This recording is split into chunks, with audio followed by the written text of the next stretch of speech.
Hello, these are radio replacement instructions for a 2002 Lexus ES300.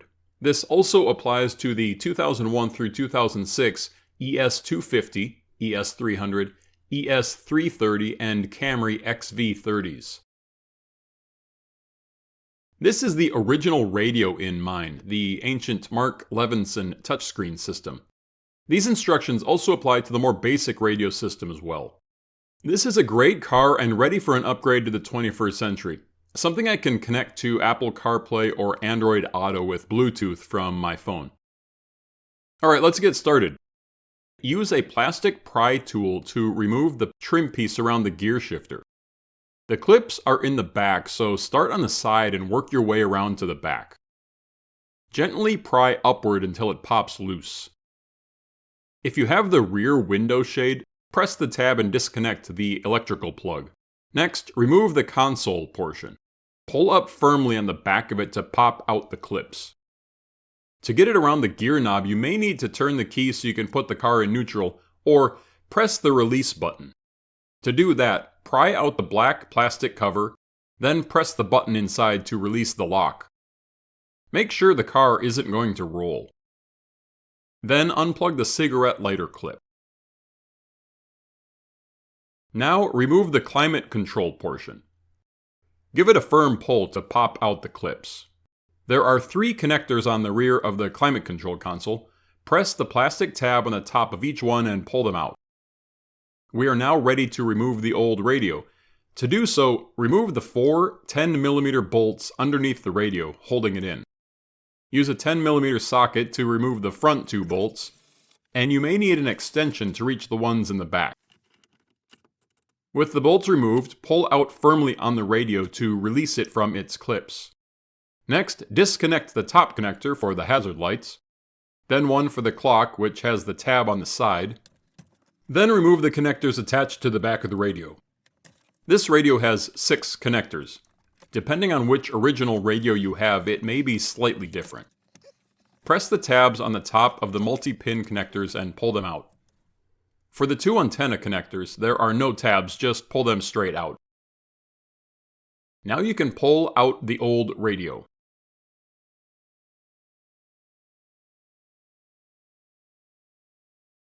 Alright, so this is the new radio or infotainment system. It's based on an Android 9-inch tablet. I'll put a link to this radio in the video description. This is what comes in the box. A couple of things I like about this particular unit is that it has a cooling fan built into it. It also comes with all the wiring harnesses you need, so you don't need to order anything else from Crutchfield. It comes with a 4G antenna in case you want to add a SIM card to it, 2 USB input cables, auxiliary input and output cables for audio and video, a GPS antenna, the pigtail for attaching the backup camera, another output for rear left and rear right speakers. Then there's an external microphone, a short cable labeled USB, not sure what this is for to be honest. Then there is a CAN bus box, which can simplify some of the connections later on, and the main power connector, with auxiliary inputs, amplifier, and reverse.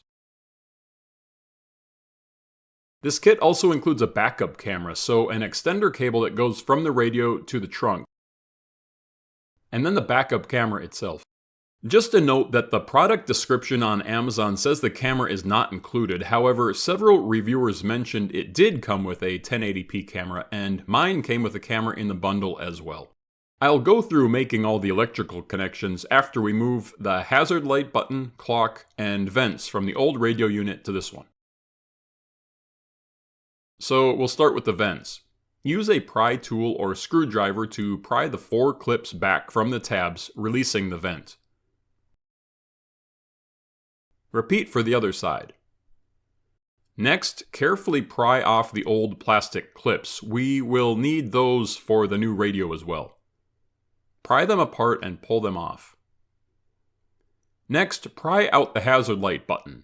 Press the tabs in on both sides. For the clock, pry out the plastic clip on the sides and pull it out of its tabs. So this is everything you need to remove from the old radio. Install the plastic clips onto the 4 posts on the new radio. Pry them apart and press them on. Next, press the clock into place. It's pretty snug. Then press the hazard button into place. Now press the vents in. I don't have footage, but it actually works best to get the top clips in first, then move to the bottom ones. This footage doesn't show it, but that allows you to get all 4 clips seated properly. Alright, so now we have everything moved over to the new radio. Let's now go through the electrical connections. These connections are in the manual, but they are a little spread out, so I'm going to go through these in some detail. If you want to get straight to the radio installation part, feel free to skip ahead.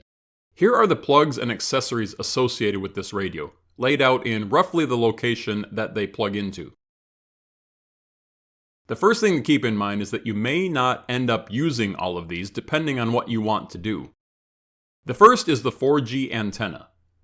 This is not needed unless you're going to put a SIM card into this radio for accessing the internet independently from your phone. Most people connect this radio with their phone, so you don't need this. But if you decide to use it, it connects here. Next is the GPS antenna. This is for the onboard Maps app, and it screws in here. This little nub is the 5G antenna. Nothing you need to do with this. The next port is for the FM antenna, which will come from your car. And then we have a row of pin connectors. Working left to right, the first one is for the backup camera and CarPlay. So you should plug this in. It is required for Apple CarPlay to work, even if you don't end up installing the backup camera. If you are installing the backup camera, the yellow plug goes to the 5-meter extension cable. The 2 red wires attach together, and the other end attaches to the yellow plug on the backup camera. On the camera, the 2 red wires will connect together, and the black wire should be attached to a metal ground somewhere in your trunk. I'll likely do a separate video on this later on, so if you're interested, subscribe to the channel for access to that video. The next cable is labeled USB. I'm not sure what this is for exactly, maybe a different car, but I ended up not using it. The next 2 cables are USB input cables.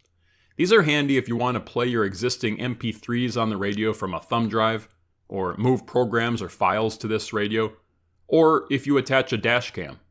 Usually you would route these into the glove box for easy access. If you don't plan to do any of those things, you don't need to connect these. The next is an 8-pin audio out connector. This is optional, and I'm not planning to use this. The next bundle has a location for a SIM card if you so choose.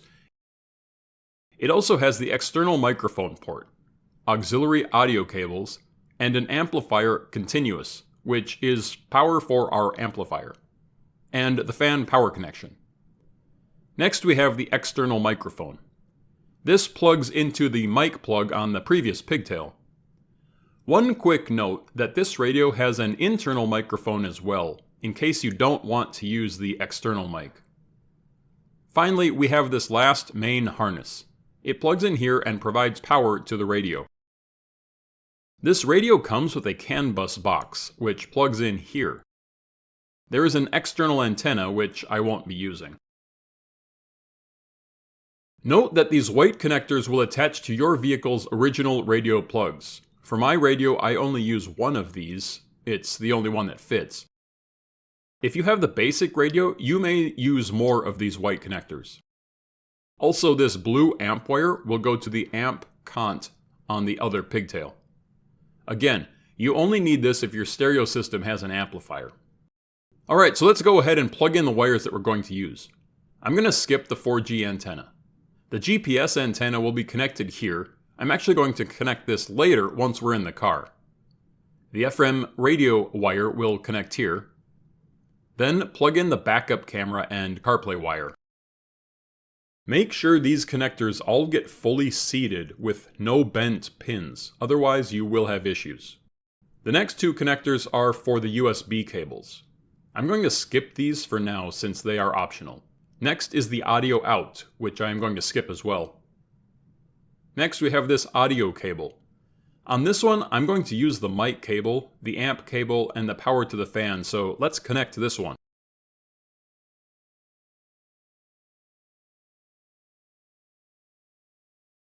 Now, we'll put in the main power connection plug. This is attached next to the fuse.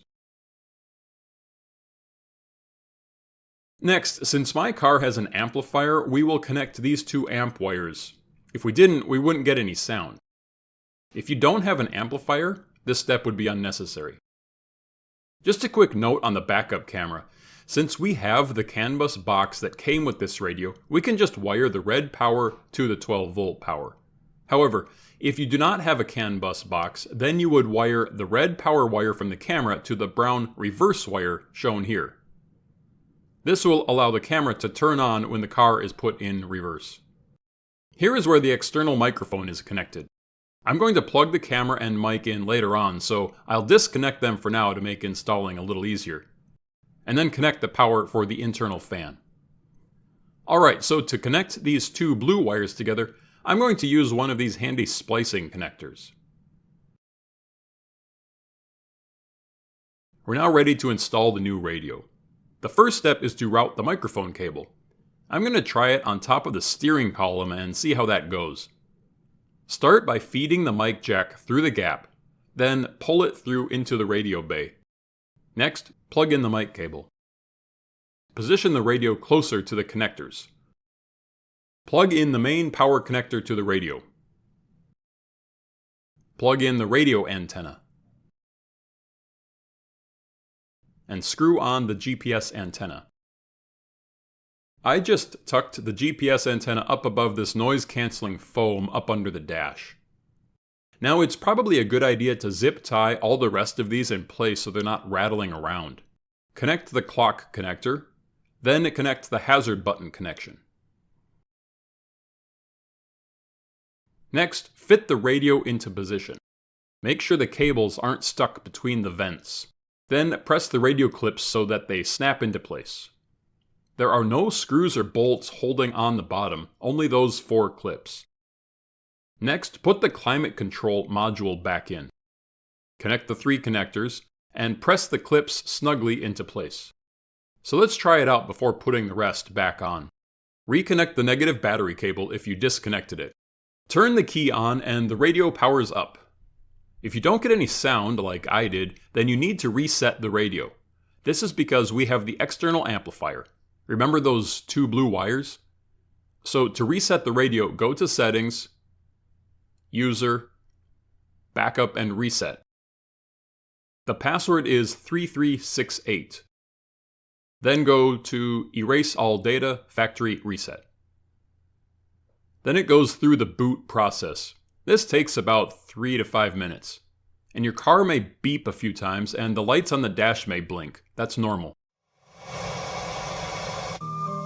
Alright, so the radio's working.